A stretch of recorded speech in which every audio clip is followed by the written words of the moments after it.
Om Ajnanatimirandasya Jnananjana Shalakaya Chakshurunmilitam Dhena Tasmai Shri Gurave Namah.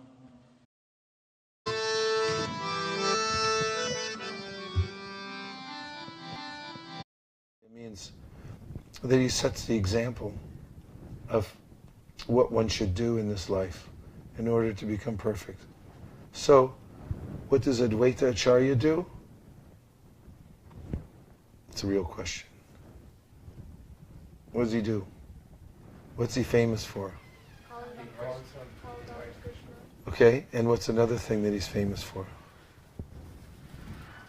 Yes? He calls out Gauranga. Yeah, well, he calls for Krishna to appear in the world. That's one thing. And the other thing is, he's famous for giving Bhagavad Gita classes. Advaita Acharya every day at his home gives Bhagavad Gita classes. So he's teaching by example. This is what one should do, is to hold open class in one's home. This is what Prabhupada did when he came to New York City. He went out in public and chanted Hare Krishna, and then he held open classes on the Bhagavad Gita for people to attend. That's what Advaita Acharya did, setting the example. He called for Chaitanya Mahaprabhu, he called for the Lord to appear, because he could understand that only by the potency of the Supreme Personality of God in himself could people be delivered in Kali Yuga. And he discovered that if you propitiate the Lord by offering Ganges water and some tulsi, then the Lord sells himself to the devotee. So repeatedly he would offer Ganges water and tulsi leaves and call out in a loud voice for the Supreme Lord to appear in this world. And what happened? Chaitanya Mahaprabhu appeared. We find in the house of Jagannath Mishra and Shachimata, that Yoga Pit is there. You can go to the birthplace of Chaitanya Mahaprabhu, which was brought to light by Bhaktivinoda Thakur. There, Chaitanya Mahaprabhu appeared, and of course the subject of his life is there in the Sri Chaitanya Charitamrita, in the Chaitanya Bhagavat. Everyone can read that now by the grace of Srila Prabhupada. But he began his Yuga Dharma, which was to spread the Krishna consciousness movement all over the world. And there's two parts to it. It's very simple. One part is, he teaches everybody to chant Hare Krishna. So part one is, chant Hare Krishna. What's part one? What's part one? What's part one? Part one. Part one. Part one. Part one. Everybody, what's part one? And part two is teach others. What's part two? What's part two? What's part one? What's part two? What's part one? Two. One. Two. Two. Two. Two. One. Two. One. One. One. Two. Okay. Simple. There's only two parts. Chant Hare Krishna and teach others. And he told everyone that you should become a teacher, become a guru, and go out and liberate everybody in the land. So that's an open order. It's open to everybody. You can just take that order. The order of the Supreme Personality of Godhead is a manifestation of his internal potency. And Srila Prabhupada writes in the second canto of the Srimad Bhagavatam, that is by that potency that one can come to see the Lord face to face. So one may ask the question, how can an ordinary person come to see the Lord face to face? And the answer is given by embracing his order. And what is the order of Sri Chaitanya Mahaprabhu? Take up the mission of Sankirtan and spread it all over the world. Or spread it as far as you can. Do what you can with what you have right now, your capacity. And that's the same thing, embracing the order. Some people have more capacity than others. It's insignificant because the Lord unlimited. And the means to spread the Krishna consciousness movement and the extent to which we can do it is also unlimited. So, Srila Prabhupada came as ambassador of goodwill. He comes from a long line of ambassadors of goodwill that come all the way from Krishna himself, who is known as Karuna Sindhu. He's ocean of mercy. And he's also called Dina Bandhu. He's the friend of the fallen. So after Sri Chaitanya Mahaprabhu brought his mission to the world and he wanted it to spread to every town and village, after some time the message and the process was obscured. And this happens in this world. The message gets obscured. So when Bhaktivinoda Thakur came into this world, he appeared to be an ordinary person. But then as his life unfolded, we see that he became the great Acharya who revived Sri Chaitanya Mahaprabhu's movement. And he started a marketplace. So what is marketing anyway? Who can say? Anybody here study marketing? Who has an MBA here? Who? Advertising and recommending a particular solution. Advertising and recommending a particular solution. Anything else to marketing? Creating a need. Creating a need? Yeah. What else? Convincing others on why they should buy your product. Convincing others on why they should buy your product? Showing the world what you have. Showing the world what you have? Sharing with the market. Sharing with the market? Are there any quantitative reasoning skills that you need for this marketing? Yes. Like what? Market analysis. Statistical analysis? Market data. Market data? What else? Social skills. Social skills, exactly. Actually, we could go on listing, and marketing's a big term. You can get a full degree in marketing, and you'll find that there's a lot to it. So when Bhaktivinoda Thakur started a marketplace for the holy name, his intention was to develop a comprehensive system in order to bring the holy names to the people of the world. So it takes some planning for marketing. It doesn't happen by accident. So Bhaktivinoda Thakur said he opened a marketplace for the holy name at Surabhi Kunj. And from that place, of course, now we have modern day. Have anybody ever heard of Amway? It's in India now too, right? Yeah. Amway, the American way. That's a marketing program. Well, Bhaktivinoda Thakur originated that. They stole it from him. He thought of a way so that people in their ordinary homes could, here, everyone move up, come close. I don't bite, I'm vegetarian. Come closer. We've got to make room for everybody. Good. So, marketing. Bhaktivinoda Thakur reopened the marketplace of the holy name that Sri Chaitanya Mahaprabhu and Lord Nityananda had originated 500 years ago. And then he prayed for Ray Vishnu and his family to help him. Because when you're marketing, you always need help. And Srila Bhaktisiddhanta Saraswati Thakur emerged as a great world for India. And actually he sent envoys to Burma and to England. And his desire was that it go across the ocean. At that time, it was practically unimaginable that the Chaitanya's movement would spread past the shores of India. Because how would that happen? I mean, the people of the world were really invested in Christianity or Islam, all these different world religions that really taken hold of all the world. How are you going to take Chaitanya Mahaprabhu's movement and have it take root on every continent of the world?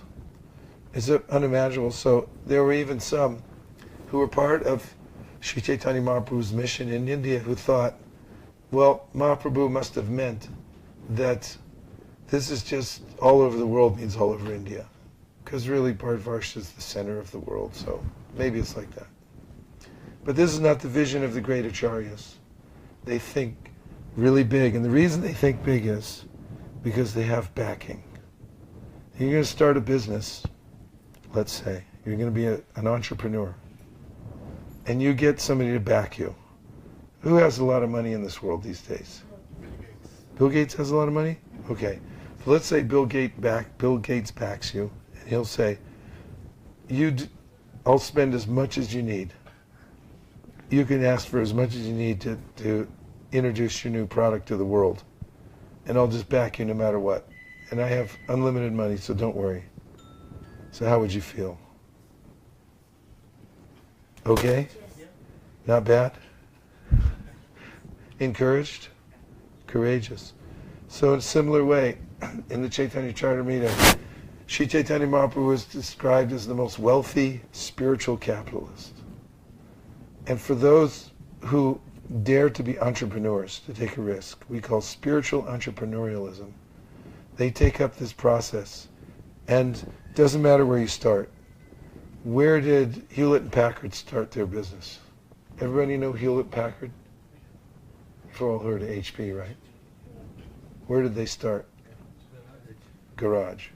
Have you ever heard of Apple? Where did it start? Garage, yeah. Started in a little garage. Steve Wozniak, Steve Jobs, they got in a little garage. They had some product that they had come up with. They were just kids. They was in their dad's garage. And they went up and down El Camino Real trying to sell it to hobby shops and everything like that. And it grew. It grew and it grew. So those who want to spread Sri Chaitanya Mahaprabhu's movement have his backing. And it doesn't matter where you start. You can start in a little apartment. You can start in a little city called Charlotte. But if you have the spirit of entrepreneurialism to spread Krishna consciousness all over the world, and you come together and you apply the principles, spiritual marketing principles that Bhaktivinoda Thakur gave to us, that Srila Prabhupada demonstrated so expertly, then you can develop into a book distribution program that's as big as Apple. Do you believe me? Yes. Say yes. Yes. Say yes louder. Yes. Right now, I just looked at the newsletter that World Sankirtan somebody just sent me. It's gone to Silicon Valley. It started in a little garage, literally. We started in a little garage. Number 2 in the world. We're ahead of LA. We're ahead of everywhere. Number 2. Only Mayapur is ahead of ISV in the month of April. And last year, little ISV, where nobody lives in the temple, gave $420,000 to the BBT. $420,000. We started with a couple of devotees, a little garage, and it expanded and grew by using these spiritual marketing principles. And Charlotte could also become number 1 in the world. There's nothing to stop you because you're backed by Chaitanya Mahaprabhu, the most wealthy capitalist. And all you have to do is apply the marketing principles. And you can turn Charlotte into a book distribution juggernaut. Do you know where that word juggernaut came from? So, well, this is not on, right? No, it's fine. Okay. So, Srila Bhaktisiddhanta Saraswati Thakur spoke to his disciple, Abhay Charan Adavinda, at Radhakund. Abhay Charan Adavinda was a grahastha. Most of Srila Bhaktisiddhanta Saraswati Thakur's disciples were sannyasis and brahmacharis. They lived in the mutt. They did very intimate and exalted service to their spiritual master. They were very learned devotees, very active. And this humble Abhay Charanadavinda Das asked his spiritual master, as a grahastha, how can I help you? I live outside the temple, I have children to take care of. I have a business. So what can I do? And his spiritual master, there in Radhakund, told him, if you ever get money, print books. He said, we have this beautiful temple in Bagh Bazaar. Actually, it was paid for by one of his wealthy disciples. Srila Bhaktisiddhanta had a disciple who was very wealthy, and he spent all of his money to build that temple. He oversaw the building of that temple as well. And you know, a week before it opened, he passed away. He gave his whole life to that. A very glorious service. After the devotees from the Gaudiya Math moved into Bhag Bazaar, Srila Bhaktisiddhanta Saraswati Thakur noticed that some of them were arguing over who got which room. Welcome, please come in. Last week we fit 2,000 people in here, so it's no problem. Hare Krishna.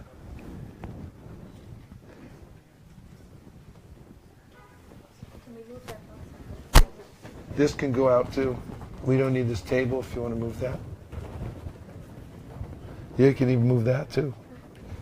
Everything must go. When he moved to Vrindavan, he didn't stay in Vrindavan like most sadhus. He was back and forth. He went to Delhi, he went to Bombay, he was all over the place. What was he doing? He was writing books, and he was also printing and publishing his magazine, the Bhakti Godhead magazine. So, from Radha Damodar temple, Prabhupada traveled to various places in India, and he was printing his Bhakti Godhead magazine. He was typing all day long. Did you know Prabhupada typed with 2 fingers?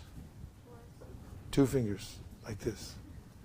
All those books, tap, tap, tap, tap.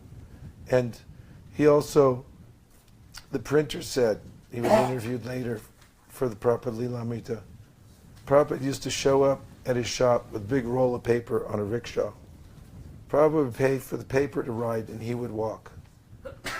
And he was so poor at that time that the printer would ask him, did you have anything to eat? And he'd say, no, I didn't eat.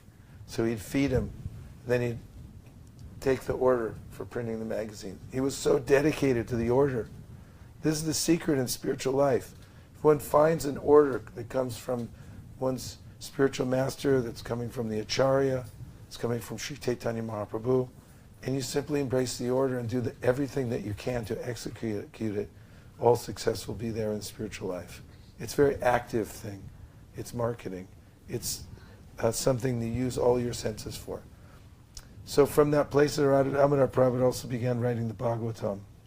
And when he came to the USA, we all know that he brought some trunks of Bhagavatams with him.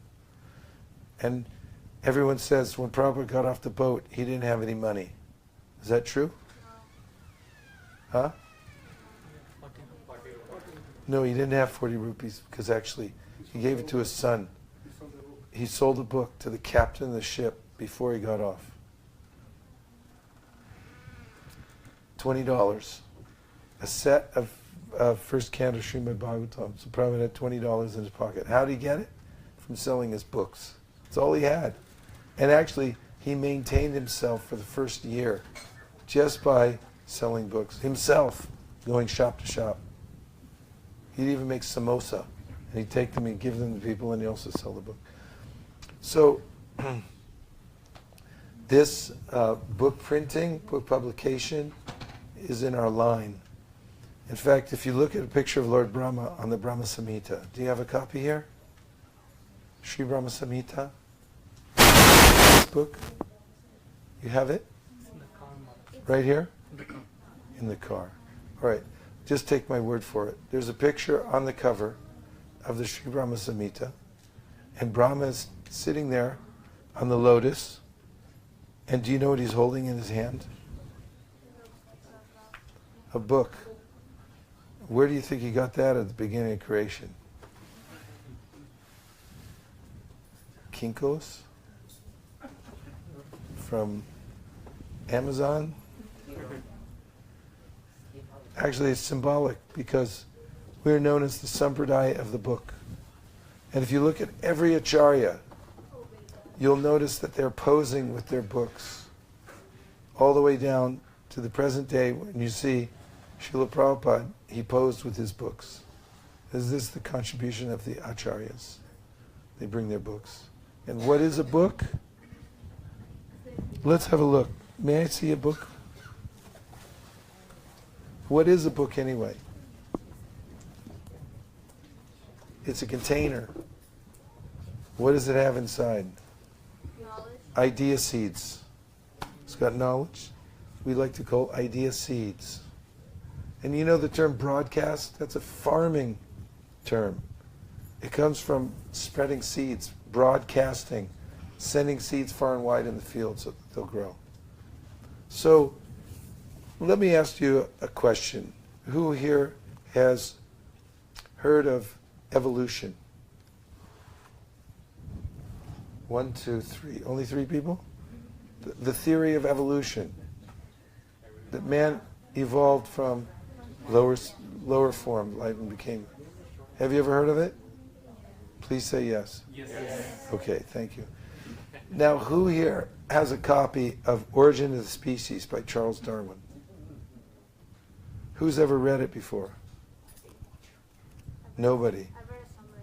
You read a summary, but you don't have the book, do you? Now, everybody in the world has heard of the theory of evolution, but nobody has the book right now. But that book was distributed in human society at a particular time. And the seeds from that book, idea seeds, they're just ideas that Darwin came up with.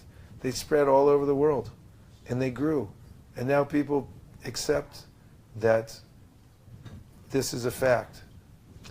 If it's not recording, then you should put it on a recording device also. Do we have one going? Okay. So the idea seeds go out, and another example, we're in the United States of America, if I'm not incorrect, right? Yeah. Am I correct about that? Yeah. Okay, Srikar's helping me out up here. You all are not, you're not so active, but at least I have him in the front row. He's helping. So, where did this country come from? How did we evolve into an independent nation? Colonization. We ended colonization. How did we end it? Writing the Declaration of Independence. But before that, What before that? or during that, what will you call it? It's a word that starts with an R. Revolution. That's right. It was a Revolutionary War. Now, according to historians, the Revolutionary War was started because of a booklet that was distributed all over the colonies. It was called Common Sense. It was written by Thomas Paine. Hey, Oh yeah. Okay, kids know this. They're learning their American history. Thomas Paine wrote a little book, and he sold it throughout the colonies, and it advocated breaking off from the British Crown. And according to historians, that's why the colonists rose up. That's what galvanized them. That's what stimulated them to start a new country on their own. I also have like another example from the same time period. Like Paul Revere, who like made his engraving of the Boston Massacre with like for all the colonies and like inspiration for the British Crown also. So that's Paul Revere made an engraving of the Boston Massacre, the Boston Massacre and spread it, like all of the colonies. and spread it all over the colonies. That also emboldened people, right? Yeah. Yes, very good. What's your name? Atarva. Atarva? Yeah. Like Atarva Veda? Yeah. You are like the Atarva Veda. Now I see why they called you that. So, this is, the written word is very powerful. Cuba also. Fidel Castro was in jail. But according to the public broadcasting system who did a whole special on this, they said that he wrote down his ideas for revolution on paper using lime juice because you can't see it. And his fiancée at that time, Mitra, used to come there and smuggle those apparently blank pages out, and they were reconstituted in the sun, and then they were compiled into a little book, and they were distributed throughout Cuba. And when he got out of jail, people were ready for revolution. Point is that books develop the seeds within the books, the idea seeds, spill out into human society, into people's minds and hearts, and they actually change them. Now, why does that happen? For instance, why do people, let me ask you this question, drink Coca-Cola? Coca-Cola, because of marketing. Because they saw it, well, it actually doesn't taste that good. It actually tastes terrible, but I know. but there are big signs that say, drink Coca-Cola, and they've had advertising campaigns. And so why do people drink Coca-Cola? Because little Jiva is open to suggestion. That's what tatasta means. The jiva is called tatasta. He's neither here nor there. He can go in any direction. He's influenceable. Anything can influence a little jiva. That's why in the Bhagavad Gita, Krishna says, Purusha prakritisto hi punkte prakriti jan gunahan karanam gunasangosya sarasadyoni janmasu. He said, whatever good or bad you have in your life right now is because of your association. Because we're so tiny, we get influenced by our environment. So when people market Coca-Cola, they put up a big sign, it has a bottle, and it says, pour out the happiness. Do you know that's their advertising? Is there really happiness in that bottle? No, there's not. What's inside? Sugar. Sugar and bubbly water. Is that happiness? But people think, I'll be happy if I drink Coca-Cola. There's also imagery that shows the American way, people having fun. It's psychological. But little jiva sees it and buys a Coca-Cola. Now every cell in little jiva's body is saying, don't put that in here. But he goes, no, I saw it on the sign. Glunk, glunk, glunk, glunk. Years later, jiva looks like a monster because he drank the Coca-Cola. So when we show the transcendental literatures, when we put them out into society, they have their effect. It's not a sentimental cause. It's practical.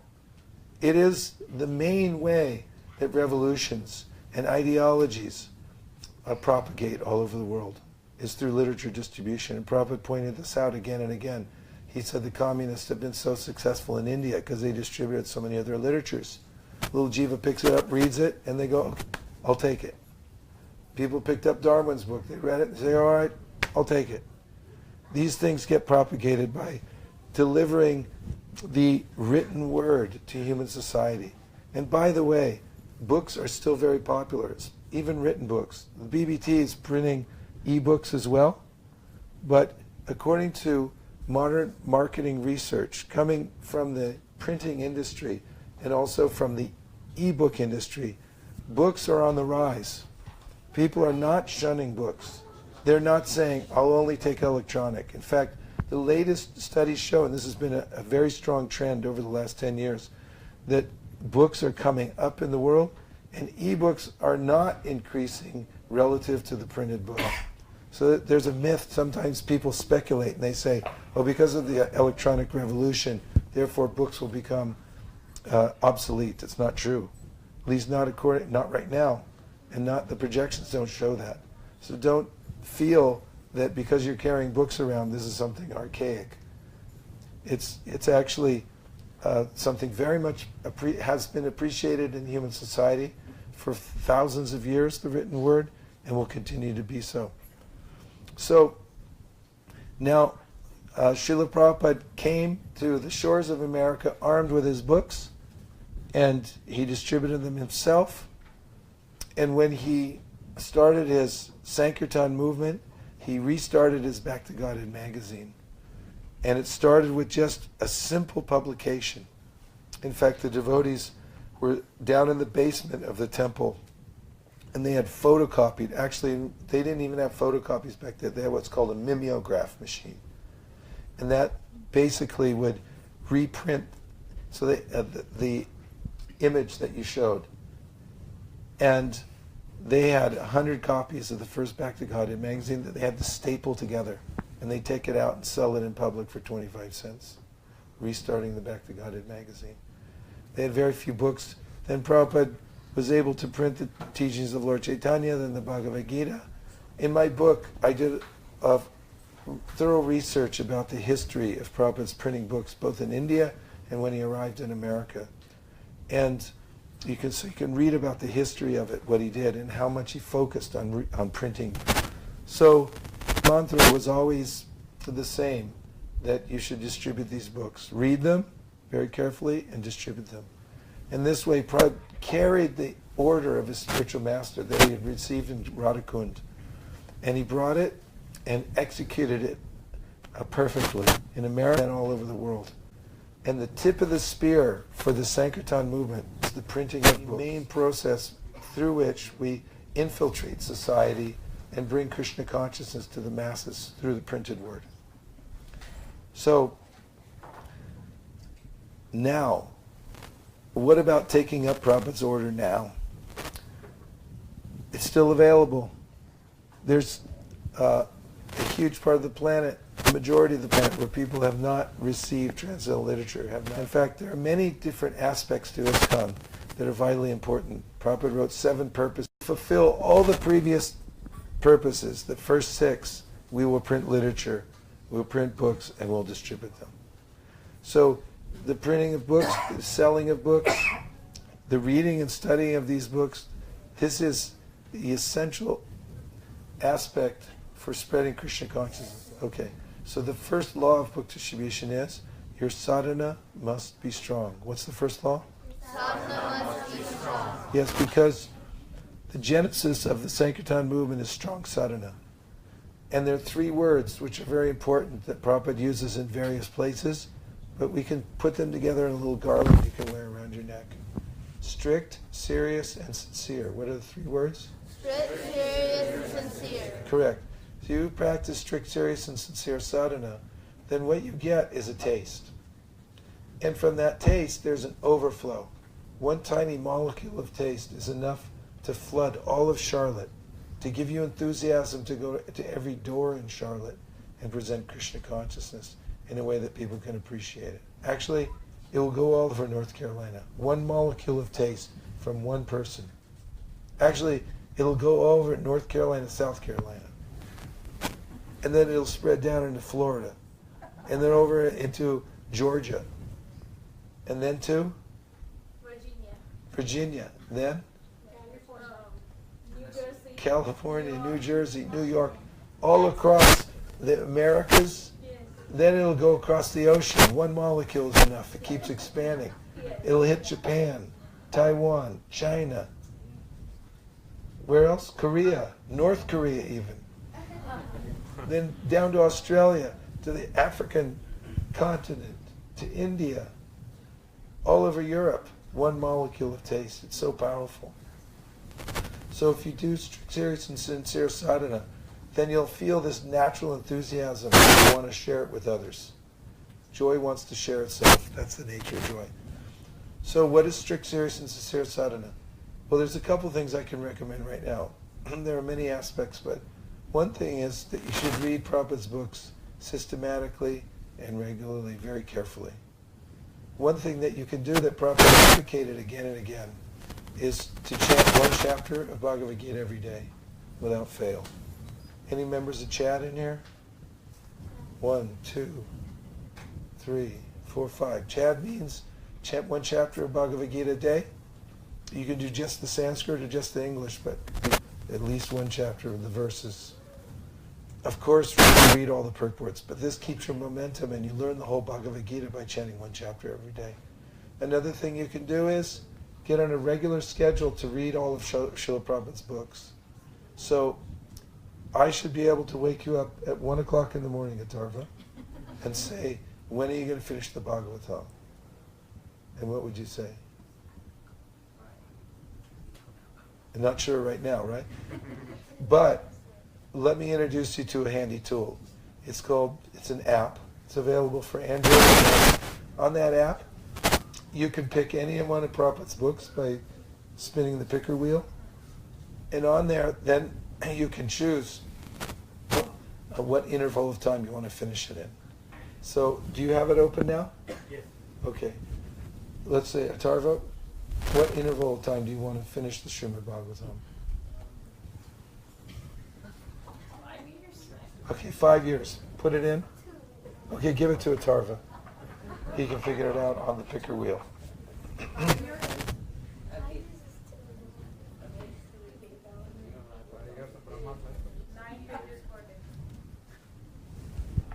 pages. Wait, he's figuring it out. I want to make sure the app works. 9 pages a day. 9 pages a day. Is that possible? To read 9 pages a day? For 1 year. That's for 1 year. 2 years is 21 pages a day. 5 years, 5 years, 9 pages. 9 pages. You're going to be 5 years older in 5 years anyway. But if you finish the Bhagavatam in that time, you'll be a transcendental person. It's very powerful to read the whole Bhagavatam. And it's also very powerful to know when you're going to finish it.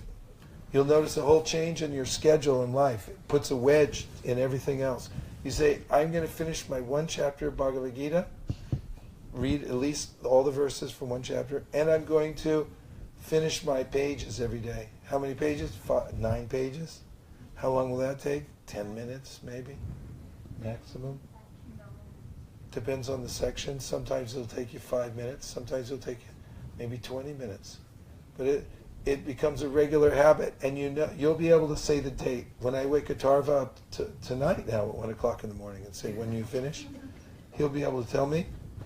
9 pages, like in 5 years. Yeah, tell me the date. The date. Like March 31st, 2022. May. Okay, Whatever. pretend you're sleeping, and I'm going to wake you up. Okay, you ready? It's 1 o'clock in the morning to sleep. Atarva, wake up. When are you going to finish the Bhagavatam? May 31st, 2022. I don't know. Give him a hand. If you know that, if you know the date you're going to finish the Bhagavatam, you know the day and the date you're going to finish, you're doing strict series and Sir Sadhana. You have an idea, I'm going to finish the Bhagavatam on this date. I'm going to finish the Chaitanya Charitamrita on this date. So Srila Prabhupada asked us to read all of his books. And, of course, chanting very attentive japa every day. Not taking any bead for granted. Each bead is important. This is strict series sincere sadhana. There's a seminar all about just this. That's the first law of book distribution. Your sadhana must be strong. Number 2. What is number 2? You must get confident. Okay, now let me teach you something from the military. When you join the military, I'm not recommending it, but if you go into boot camp, then there's a drill sergeant there, and he makes you speak in a certain way that's very disciplined. So when he asks you a question, it's like, did you clean the room? And then you say, sir, yes, sir. So say, sir, yes, sir. 1, 2, 3. So you all be kicked out of the military. You got to say it like really loud. Say, sir, yes, sir. 1. Okay. So when I ask you what the number 2, a law of book distribution is, you have to say it military. There's only 2 words. You just say, get books. Get books. Okay. What's the number 2 law? Get books. All together. Get books. One more time. Get books. One more time. Scare the neighbors. Get books. Very good. So number 2 is you get books because at Harvard we've done major studies at universities all over the world, and our finding is that you can't distribute books you don't have. This has been consistent finding. We can't distribute books that we don't have. So today we went out and we met people from Mexico, and we didn't have Spanish books. So if we had had them, we would give them. Fortunately, they took the English books, but we would have felt a lot better if we had Spanish books. Similarly, all over North Carolina, you're going to meet people who speak various languages like Spanish, Chinese, Japanese, Hindi, Russian, Arabic, Farsi, Vietnamese. Farsi they speak in Iran. So, French. You should have all these books. You know, it's an absolute miracle that we have any books at all.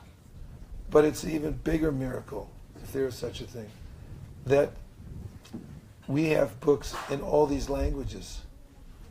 Don't take it for granted. This is a unique period in history. That not only we have all these books in these languages, but we also have the freedom to distribute them. The government has not inhibited our right to distribute freely these literatures wherever we go. Don't take that for granted either. It can be revoked at any time. And has been in various countries around the world. So get books. Make sure you have them. And if you keep books with you, like whenever I travel, okay, let's move up. Everyone move up by 7.2 inches. 7.2. Welcome everybody. Great to see you. Hare Krishna. Haribol. So, the second law of book distribution is get books. When I travel, my wife will verify this. I just take a Ziploc bag and I fill it up with small books. Wherever we go up to the ticket counter, we're getting on the plane, wherever. I just distribute books wherever we go. It changed an ordinary flight into something where you have a little excitement in your life. You go to the store and you take books with you. You stop at the gas station. We were driving back from the Sadhu Sangha. And driving to Sadhu Sangha, stopped at the gas station. I just had my books available, so I jumped out, went to the pump next to us, and there were 4 people there. They each took a book and gave a donation, chanted Hare Krishna, took some prasadam, and drove away. Makes an ordinary gas stop into a transcendental adventure. So if you get books and you keep them, wherever you go, Lord Chaitanya will make arrangements for you, and he'll inspire you. And what was normally just a mundane trip to the store to buy some lettuce turns into a transcendental adventure. So you have to get books, and you have to get all the different kinds of books. So the third law of book distribution is, the more you show, the more you sell. What is the third law? The more you show, the more you sell. And this law is so important that we always say it twice. The more you show, the more you sell. The more you show, the more you sell. Good. Now, little Jiva's wandering around the universe. And what's he doing? He's looking for stuff. That's what Jivas do. They're just wandering around, they're looking for stuff. And when they see something and it looks kind of attractive to them, they take it. I already gave the example of Coca-Cola. But that's what Jivas are open to. In fact, in the material world, Prabhupada points out, little Jiva's loitering. What does loitering mean? Just hanging around. The whole material world, living entities are just hanging around. Just like at 7-Eleven, there's a big sign that says no loitering. On the material world, there's a big sign that says no loitering. But everyone's just hanging out. They're hanging out, wasting time until they get a new body, and then they hang out and waste time in that body. And in the meantime, when they see stuff, they go after it. Because when little Jiva contemplates the object senses, Jayato Vishayam Pumsam Sangasteshu Bhajayate. See something, he develops an attraction for it, an attachment. That's called a Sangha. So if you show little Jiva the real thing, you say, here, look, Jiva, over here. Here's a picture of Krishna in a book. And inside there's little stories about Krishna. Little Jiva will become attached to that. Coca-Cola? Krishna book? Coca-Cola? Krishna book? Krishna book? Krishna book? Coca-Cola? Correct. So, show the Krishna book, show the Bhagavad Gita. A little Jiva just might take it. Might take it from you and take it home. It changes the whole universe. One Jiva gets a book, the whole universe changes. Because that's from outside the system. Material universe is a closed system. Same thing happens over and over again, every creation. But when you bring in an element that's from outside the closed system, information that's not part of this closed system in the material world, it changes everything. Changes the Jiva's karma. Yaswindra Gopa Mata Vendra Mahosa Karma, Bandhanu Rupa Palabhajana Matanoti, Karmani Nirdahati Kintu Cha Bhakti Bhajam, Govindamadi Purusham Tamaham Bhajami. Lord Brahma says, everyone from Indra down to the tiny Indra Gopa germ, tiny little entities, they're all living according to their karma. It's completely regulated according to that. But when you introduce Krishna Bhakti, it changes the whole thing. You wreck the whole system. There's a musical group called Rage Against the Machine. Their whole point is like, this whole thing's just a bogus machine, let's tear it down. So we're into that too. We're Rage Against the Machine. And how do we tear it down? How do we bring revolution? By bringing in this information and giving it out everywhere, making sure people get that. This is a very revolutionary process. We're in this little room in here fomenting revolution. Say Haribol. A little louder, that's no revolution talk. That's still not to the left. That's the spirit of revolution, yeah. Okay, so how do you do it? Get books and you take them out and you distribute them. And the more ways you can just show little Jiva the book, there's all kinds of innovative ways that you can show it. If you leave it in the box, if you leave it in the basement, how many are you going to sell? 0. 0. Very good. And -1. actually violence to not bring them out. This is the definition of violence, to resist movement, to not give people a chance to see it. But there's so many different ways you can show. And everywhere you go, if you just open the box and bring it out to daylight, just display it, that people will become attracted, because that's what Jiva did. And there are many, many ways you can do that. The fourth law of book distribution is you must order. What's the fourth law? You must organize. Correct, because you can do a little bit of book distribution if you treat it as a hobby. And you just do it on the side and you don't take much care for it. But if you treat this like an enterprise and you use all the modern forms of communication and organization to build a book distribution empire.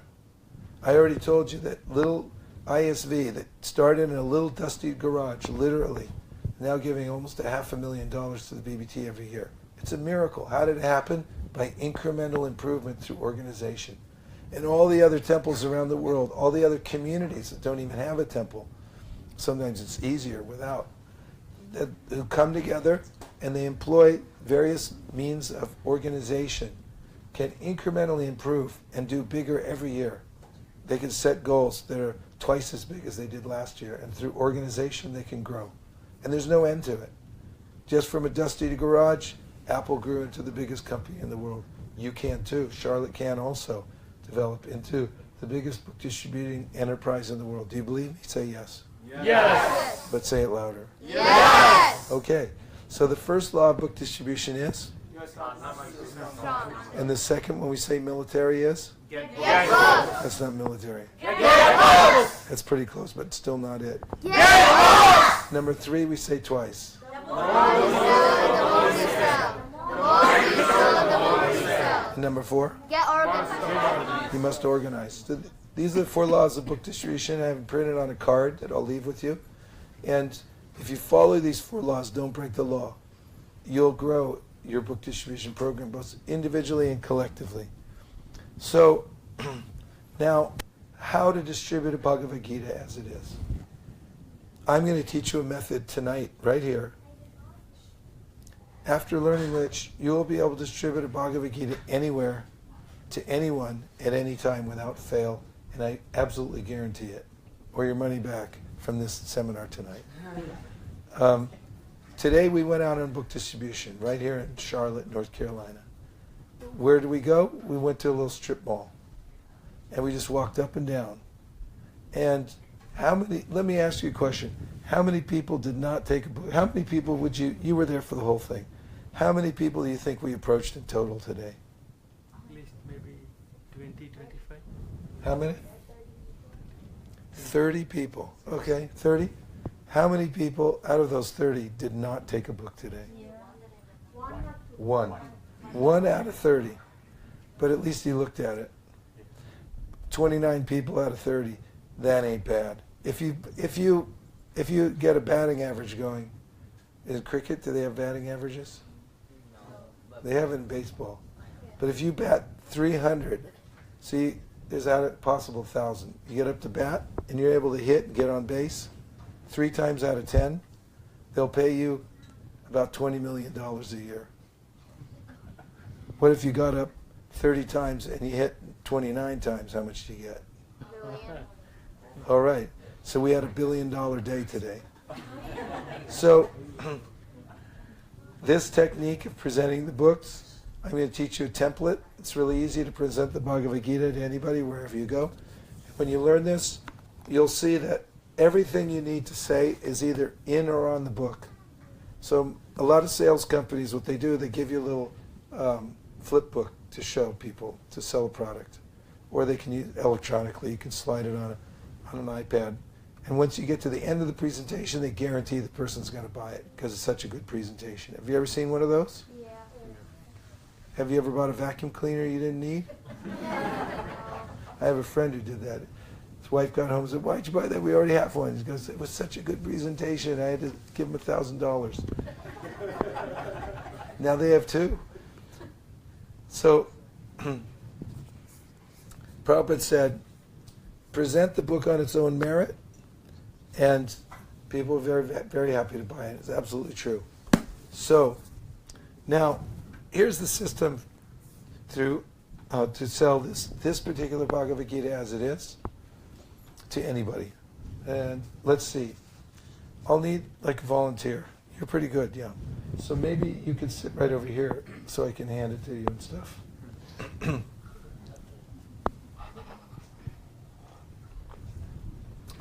And here are the steps.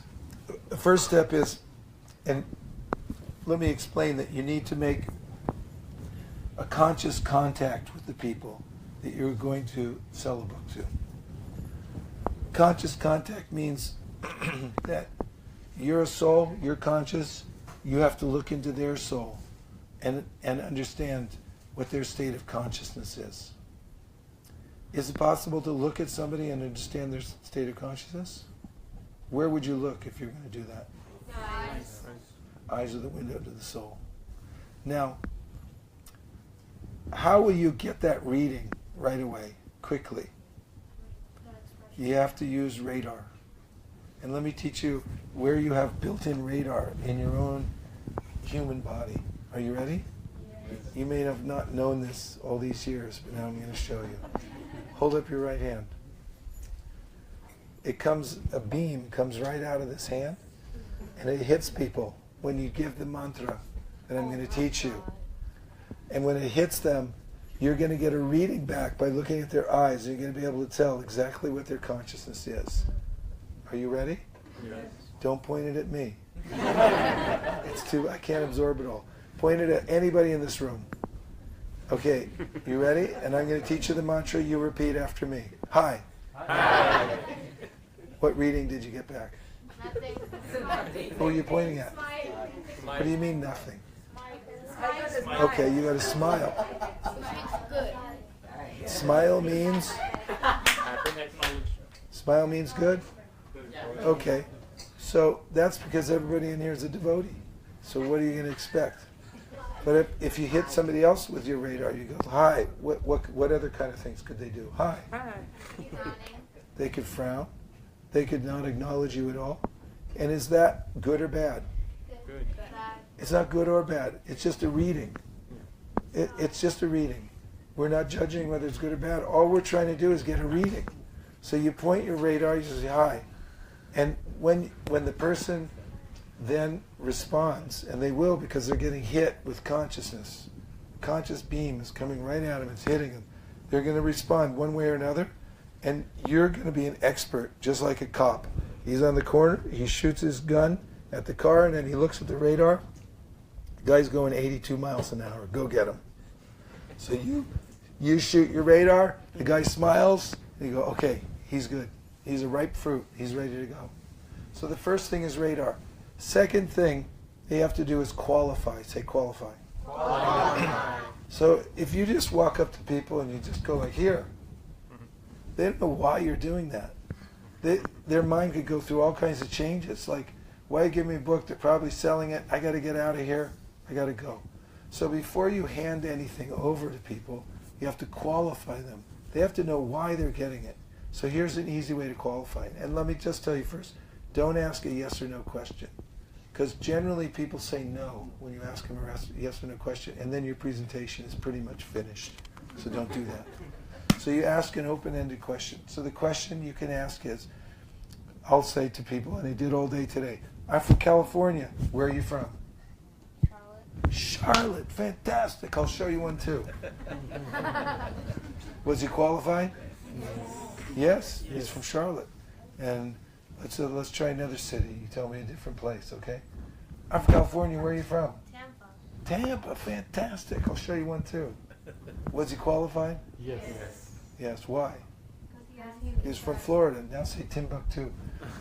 California. Where are you from? Timbuktu. Fantastic. I'll show you one too. You know where Timbuktu is? Mali. It is? It's in Africa. Okay, I didn't know that.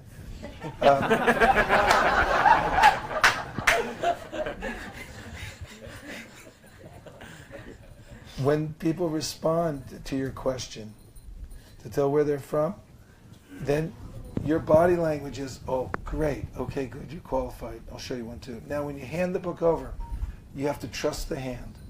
Let them have the physical experience of the book. Put it in their hand. It's got weight, it's got size. It's something that's going to change their life when they get it in their hand, right? So now, the hand, what do hands do? What's their dharma? They grab stuff. That's what hands do. That's their dharma, grabbing. So the mind's thing is to speculate and to say yes or no. It always flip-flops. You say, you want some more rice? And he goes, no. And then he walks away. He goes, no, bring it back. Because the mind's like this and that. But the hand's got no problem. It just grabs stuff. So you go like, here. California, where are you from? Fantastic. I'll show you one too. Did you see that? Lightning fast. His hands just went up and grabbed it. Here, watch. Check that out. He took it. So sometimes the hand slightly hesitates because the mind's so strong it's holding back. Don't do it, don't do it, don't do it. And you go like this. Give him a second chance. So a lot of times the brain is saying, the mind's saying, don't do it, don't do it. And the hand goes, no, I'll take it. So trust the hand. Get used to handing it over, putting it in their hand.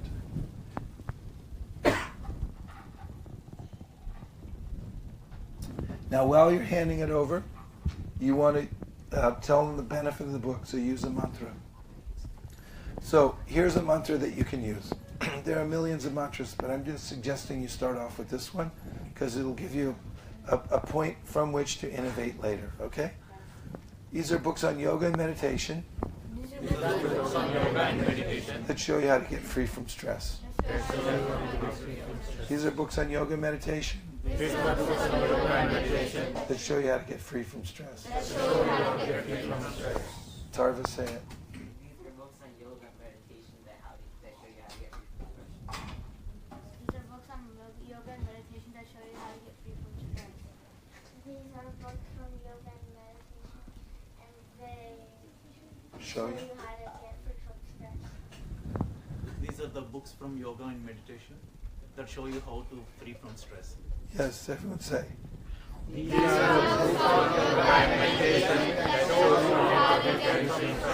Yes, now, when you say that, you'll notice that I'm making an arc with the book that's going into Shikar's hand. I'm from California. Where are you from? Fantastic. I'll show you one, too. Books on yoga and meditation that show you how to get free from stress. So I'm telling him while the book's in the air, what's in it for him.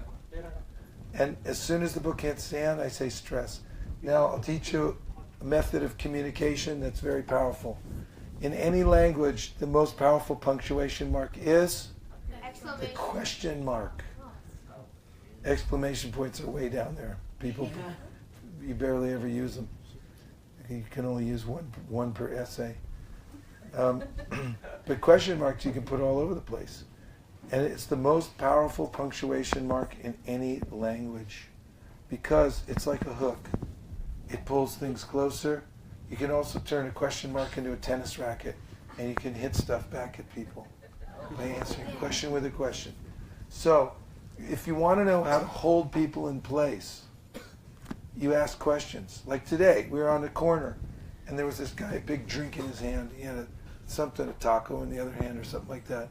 I said, I'm California, where are you from? He was like, I don't know, Charlotte, I guess. And I said, fantastic, I'll show you one too. He said, I gotta go. And I said, are you in a really big hurry? What's that? It's a question. And then I said, I asked the devotees out there, can I show them really quick? Do you mind if I give them the really short presentation? And all the devotees said, Yes. I said, fantastic. They said I can give you the short presentation. Give you the short presentation. And he goes, oh, okay. So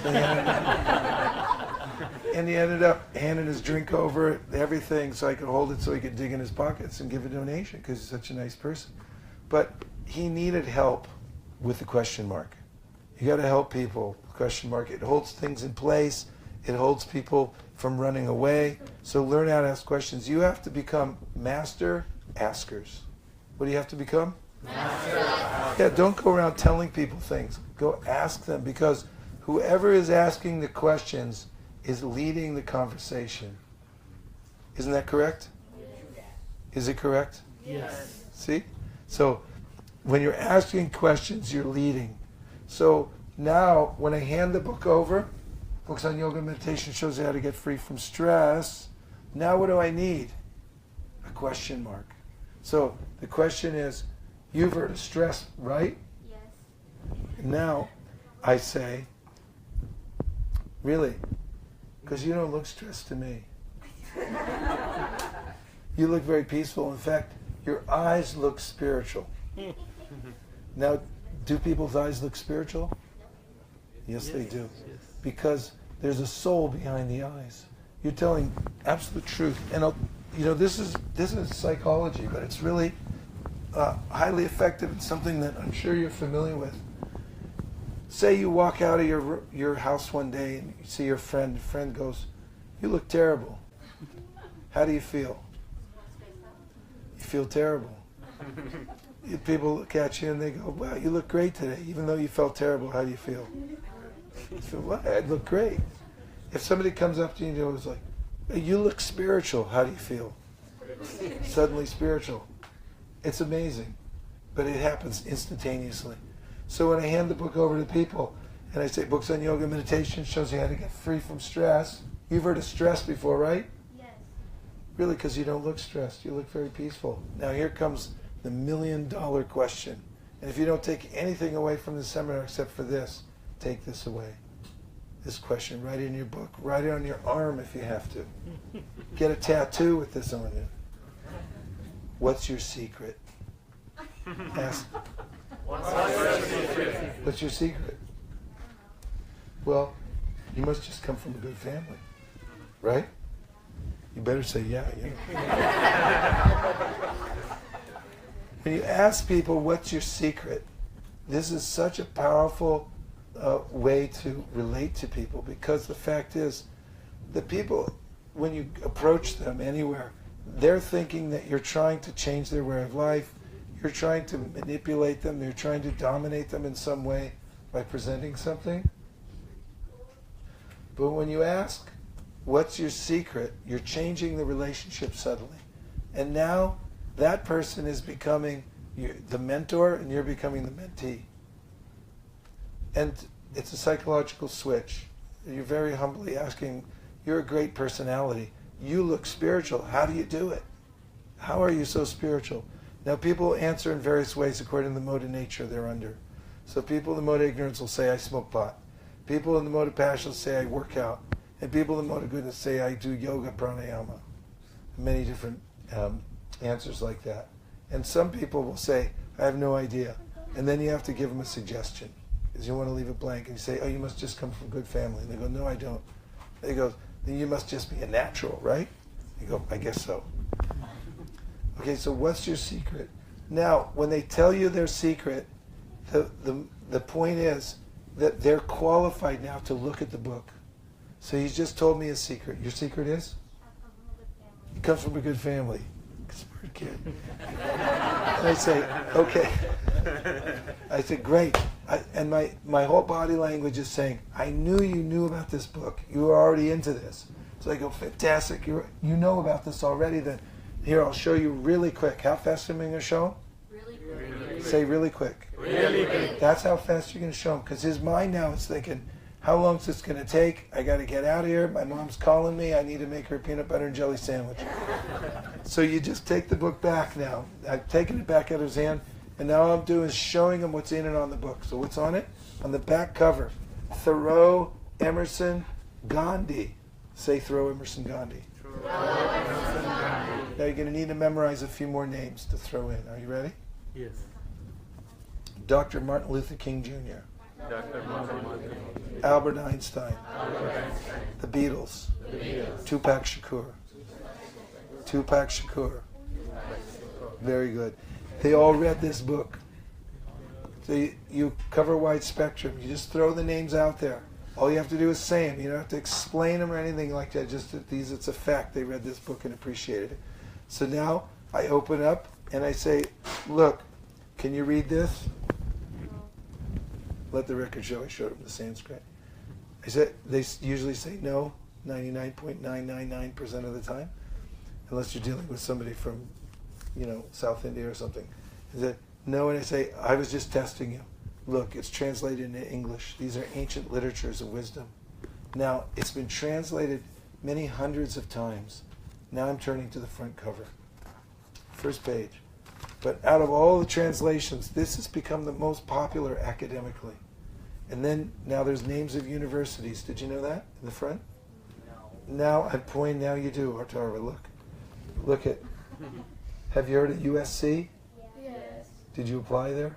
Are you going to? Okay, here's Georgetown University. You've heard of Georgetown? Yes. The Hoyas? Yeah, you've heard of them. So you just show some of the major universities. I usually just show USC and Georgetown. That's enough. And people go, oh yeah. Okay, so you don't have to explain that much. You're just throwing names out there. It builds credibility. Because a lot of people, man on the street, just going like, what is this? I never heard of Bhagavad Gita before. But as soon as they hear all these famous people have read it, it's in the major universities, their mind starts to settle down. And now I say, here it is in a nutshell. And again, I'm speaking quickly, and you have to know where these pages are, so you got to practice a little bit. First thing I turn to is the changing bodies. See this? Have you seen it before? Is it interesting to you? Not very much. You've seen it too many times. But the person on the street, it blows their mind when they see this. You go, look at, we start here, we end up here, we're just passing through. Life's a quick journey. Where are you in all this? Let the record show that he pointed right down here. Where are you? Right over here? And I'm down over on this side. It was here 5 minutes ago. So you want to get them involved and ask them, where are you in all this? They actually take a look at it. It's interesting. On the next page, this is about the verse, Vidya Vinaya Sampane. And we say to people, look, this shows a self-realized person. A self-realized person treats everyone with respect because he or she sees that there's a spirit in everyone's heart. The self-realized person treats everyone with respect because he or she sees that there's a spirit in everyone's heart. Very good. Now, next question I asked him, you've heard of karma, right? You've heard of karma, right? Now I ask a lot of questions, right? What does it mean to you? The actions of the results. Okay, everyone say, you've heard of karma. You've heard of karma. Right? Right. What does it mean to you? What does it mean to you? Now the record show, let's hear what Srikar says. What does it mean to you? The actions of the results of your actions. Okay, now I want you to imitate what I do. Are you ready? Whoa. Whoa. Come on, really imitate me. Whoa. Whoa. I really like the way you put things.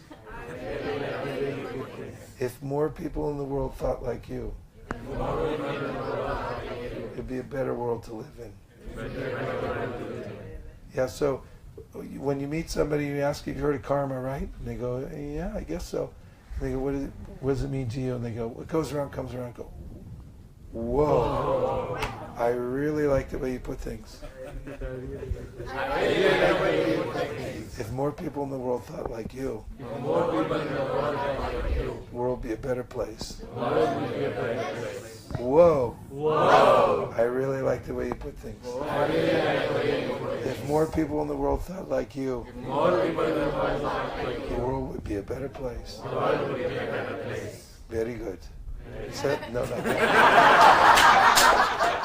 At this part of the presentation, you're able to put a lot of really positive energy in by appreciating their answer. So no matter what they say, you do the whoa. So ask me. And you all respond. Ask me. What is karma? You've heard of karma, right? You've heard of karma, right? Yeah. What does it mean to you? Well, like there's rabbits in the field, and then there's rain and all kinds of stuff. Whoa. I really like the way you put things. If more people in the world thought like you, the world would be a better place. Okay, you got to practice again. Ask me again. You've heard of karma, right? Yeah? What does it mean to you? Oh, it's kind of like a cosmic forest. It's really wild. It's crazy stuff.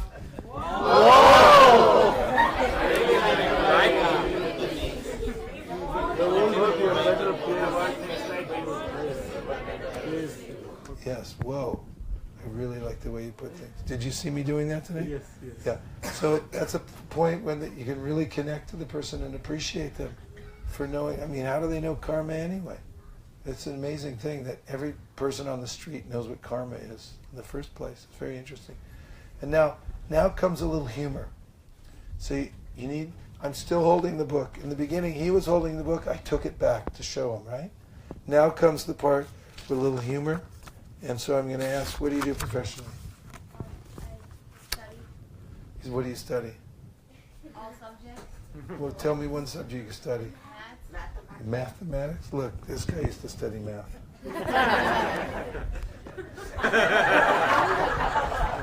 What do you do professionally? Software, Software, what kind of software? Salesforce. Salesforce. Look, this guy used to work for Salesforce. Be more specific when you ask them. They tell you a general thing. Try to get the specifics. Like, I'm a Sunday school teacher. Sunday school. Look at this guy used to be a Sunday school teacher. Half the people laugh right away, and half the other half go, really? And you go, no, not really. I'm just kidding. And they go, ha, ha, ha. So right when they're saying ha ha ha ha, and everybody says ha ha ha because that's really funny. Then you go. Then you close the book and you hand it back to them. And when you hand it back, you're going to say another mantra, and the mantra goes like this: we don't sell these like in a bookstore. Now watch it. We don't sell it Like in a bookstore. as soon as the hand's grabbing the book, I say like in a bookstore. We don't sell it like in a bookstore. Like in a bookstore. We just ask for a donation. Follow me. We don't need the money. Follow me. We don't need the money.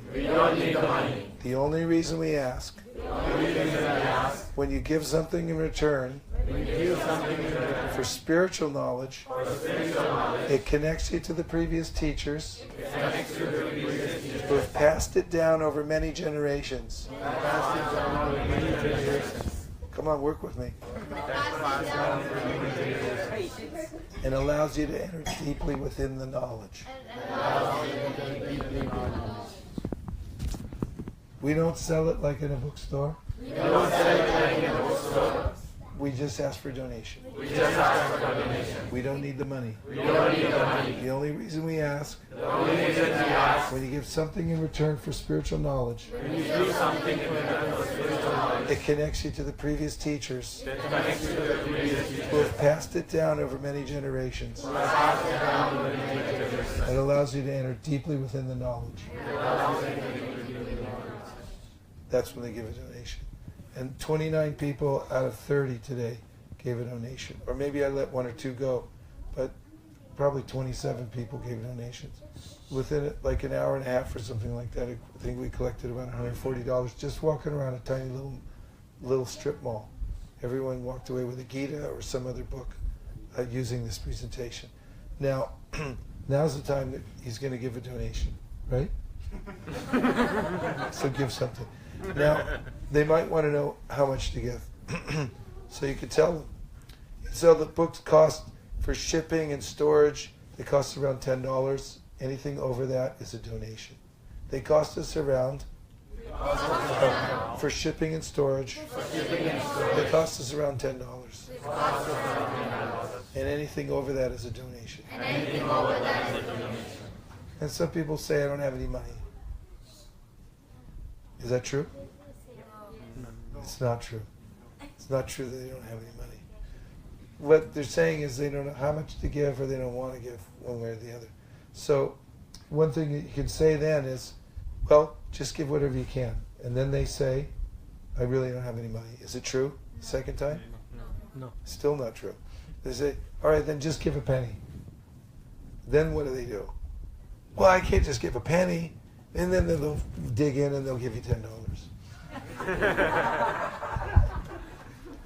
Or they'll give you whatever they can, and that's fine. My system is to, if people appreciate the book, and they do the best they can to listen to your presentation, take a moment out of their life to give you that courtesy, and say they can't give a donation. It really comes to that point. They really don't have money. They prove it by emptying out all their pockets, and there's just cobwebs in there. And then you just look at, you took your valuable time. You paid attention. I really appreciate it. You please keep the book if they want to read it. Just let them have it. Don't take them back. We have plenty of money. We can let these books fly everywhere. So then, if they give small donation, fine. Appreciate it. Don't judge. Just let them take the book. Then what happens? What always happens? Some people, out of free will, they give small donation. Some people give a really big donation. Like today, I was letting some books go. Some people were taking them for change. Other people give me $5, $10, $20. Last person of the day gave $40. I didn't say a word except for, donation. She just gave it. Everything came out just fine. More, over. At ISV, where we distribute books as fast as we can without making consideration, except for when we sell sets, then we have so much Lakshmi, we don't know what to do with it all. We're trying to find out ways that we can distribute books faster. And that's what will happen to you too, individually and collectively. As an organization, the more liberal you are with the books, the more the Lakshmi will come back. And you also have to understand, personally and in your program, we really don't need the money. We're not asking for donation because we need money. We're asking for donation because in the Bhagavad Gita, Krishna says, don't give these to people who are not devoted or austere. And how are you going to know that unless you ask for donation? They have to give something in return in order to actually get traction to be able to read the book. If you give it away free, they'll take it cheaply. And so will the distributors. They'll just start thinking, these are insignificant. They're just like pamphlets. It doesn't matter what happens to them. But when you ask something in return, then you actually, that's where the rubber meets the road in this distribution. Because anybody can go out and give free books. It's not a big deal. But learning how to present in such a way that people will be interested and then ask for a donation gracefully in such a way that actually helps them come to a higher level. That's the art of book distribution, and that can be learned. And it can be learned pretty quickly too, if you put your heart into it and you have good sadhana.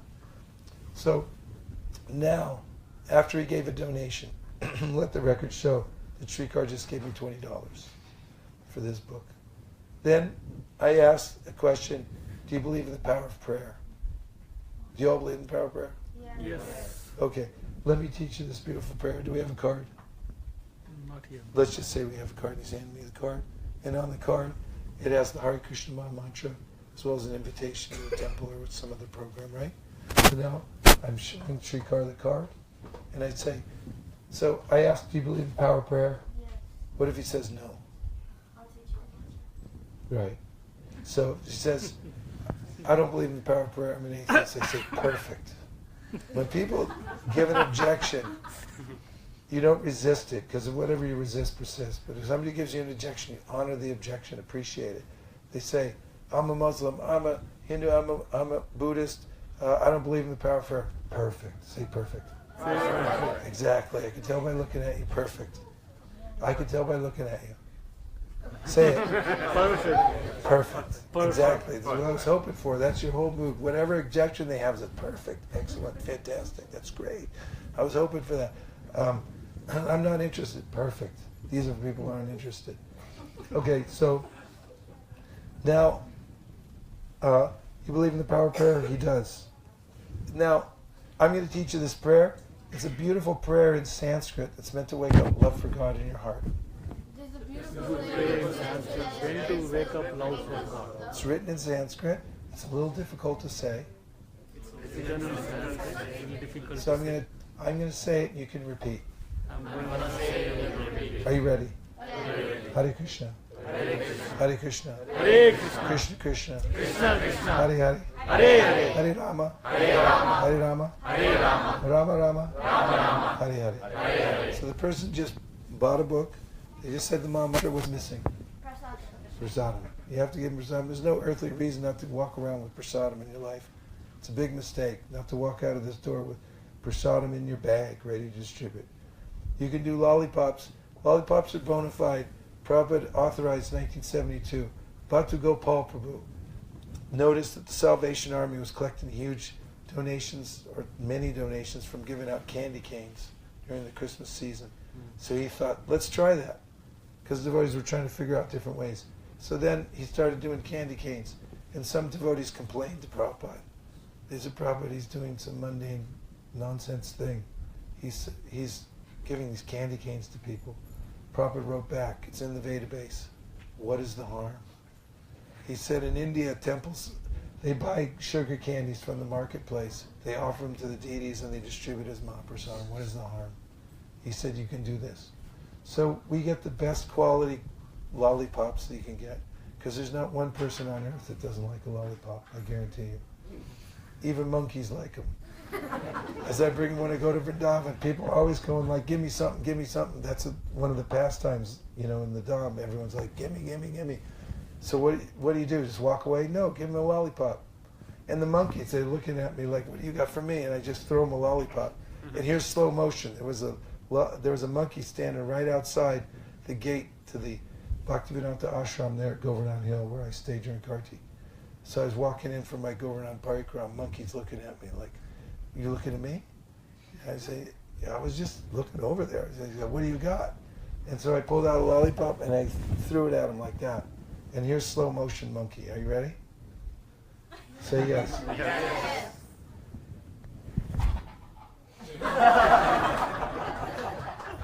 And that was slow motion. The monkey grabbed it, took the wrapper off and had it in his mouth before I could blink my eyes. And he went like this, crunch, crunch, crunch. I say, no, just suck on it.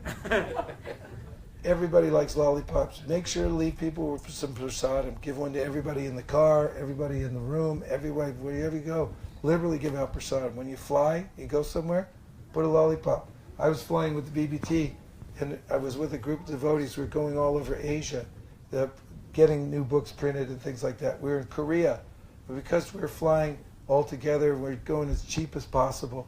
We get to the airport late sometimes, all running together. So we got to the airport in Seoul, Korea. They didn't have a seat for us. And we couldn't go without one of our members. So, can't you get a seat? No, nothing. And I was around passing out prasadam in the airport. So I came up to the counter. I put a piece of candy prasadam right in front of the ticket agent who was looking at her computer. She looks down from her computer, looks at the piece of candy, and she goes, okay, I got a seat for you. So one of the devotees is a real joker. He took another piece of candy, put it down, and goes, can we have an upgrade? But prasadam opens doors. It opens people's hearts. It starts people in Krishna consciousness. So you do the books, you do the mantra, you do the prasadam. Now what's missing? You have to leave them with a good impression. So you thank everybody for taking their valuable time. And that means whether they took a book, or they didn't take a book, or whatever condition it was, you leave people with a good impression, because our prime directive is to leave everyone with a good impression, no matter what. What's our prime directive? Exactly. And if you go out with that mood, you're leaving everyone good impression wherever you go, then you'll be right in the right zone for presenting to people with love in your heart. And then when people are favorable, you write down their name and number, and you have a system so you can follow up with the people that you're meeting on Sankirtan that were favorable. And that's how you distribute a book. So I'm going to go through it one more time really quick. California, where are you from? Charlotte. Fantastic. Charlotte, I love Charlotte. Here, from California to Charlotte. Books on yoga meditation that show you how to get free from stress. You've heard of stress before, right? Yes. Really, because you don't look stressed. You look very peaceful. Your eyes look spiritual. What's your secret? I come from a good family. You come from a good family. I could tell. Here, I'll show you really quick. Thoreau, Emerson, Gandhi, Dr. Martin Luther King Jr., Albert Einstein, the Beatles, Tupac Shakur. They all read this book. Look, can you read that? No. I'm just testing you. It's translated into English, and it's been translated many times. Out of all the versions, this has become the most popular academically. You've heard of USC? Yes. How about Georgetown University? Yes. Here, this is it in a nutshell. We start here, and I hold the book like this. We start here, we end up here, we're just passing through. Where are you in all this? Yes. Let the record show we pointed right here. Now, this also teaches the self-realized person treats everyone with respect, because he or she sees that the spirit's in everyone's heart. You've heard of karma before, right? Yes. What does it mean to you? The results of your action. Whoa. I really like the way you put things. If more people in the world thought like you, it would be a better world to live in. What do you do professionally? Where do you go to school? Community House Middle School. Which one? Community House Middle School. Community Hospital School? Community House Middle School. Community House Middle School. This guy used to go to community. We don't sell it like in a bookstore. We only ask for a donation. We don't need the money. It's an ancient tradition. When you give something in return for spiritual knowledge, it connects you to the previous teachers who have passed it down over many generations and allows you to enter deeply within the knowledge. We try to keep it under 100, but in your case, we're thinking about making an exception. And today, a lot of people, when they're giving a donation, I say, just give the most you can. They start digging their pocket and say, I have change for 100. I have change if you just have hundreds. Or I say, we try to keep it under 100, but in your case, we're thinking about making an exception. So then they give a donation, and I say, thank you very much for the donation. I say, do you believe in the power of prayer? Yes. Oh, perfect. I'll teach you this prayer. It comes from the Sanskrit language, the beautiful names of God. It's meant to wake up love for God in your heart. So I'll say it once and you'll know how to do it. Are you ready? Yes. Hare Krishna. Hare Krishna. Krishna Krishna. Hare Hare. Hare Rama. Hare Rama. Rama Rama. Hare Hare. And this is, now note I'm taking out a lollipop. This is for being so kind. Thank you very much. Very tasty. I want to thank you for taking your valuable time. Thank you very much. Give him a hand. So normally what we do at this point in a seminar is we'd stand up and make 2 rows, and we'd try 1 repetition each way for distributing the Bhagavad Gita. I don't know about our time right now. The space we can work, because we had a seminar in our house, which is about this size, and I think we fit 400 people. Not really. We fit about this many people. Would you like to try it one time? Yes. Okay, now this is to test your organizational skills here in Charlotte. So your pride is at stake here. And also as the emerging world power in book distribution, you have to show what you really got here. What we need to do is to stand up, when I say stand up, and get in any kind of formation you can fit in this room so that you have a partner facing you. If it's in rows, if that's the most efficient, do that. And on one side, the person's holding the book, on the other side, the person's empty-handed, so you can try the repetition. You think you could do that? Yes. You want to try? Okay, the record so far is 32 seconds. You want to try to beat the record? No. The kids do. Okay, on your mark, get set, go.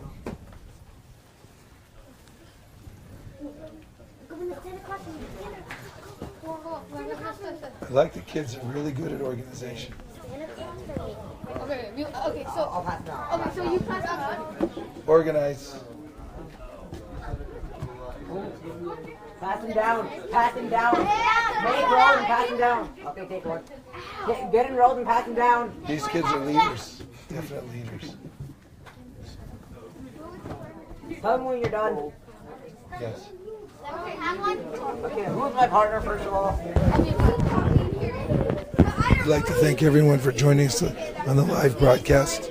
And now we're going into presentation mode, so we're going off the air. Thank you very much. Hare Krishna. Armarman, Natari Armarman, Natari Armarman, Natari Armarman, hey, Natari Armarman, Natari Armarman, Natari Armarman, Natari Armarman.